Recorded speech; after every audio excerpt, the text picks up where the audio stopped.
আমরা ঈদ উপলক্ষে অনেক কালেকশন নিয়ে এসেছি। আমাদের এখানে আসলে পাওয়া যাবে পাঞ্জাবি, প্যান্ট, কোটি, blazer, T shirt, polo shirt, accessories আইটেমের ভিতর আছে টাই, বেল্ট, ওয়ালেট।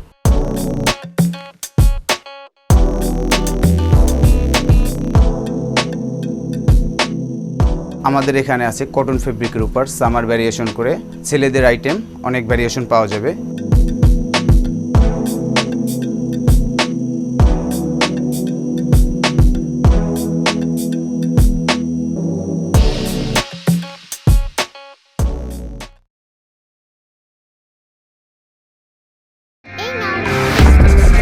খেলনা শেয়ারিং ইজ গুড, কিন্তু সব শেয়ারিং এ শেয়ার হয় জীবাণু, এমন কি হতে পারে সাবান থেকেও। তাই সবসময় জীবাণু থেকে 10 গুণ বেশি সুরক্ষিত থাকতে ডেটল হ্যান্ড ওয়াশ।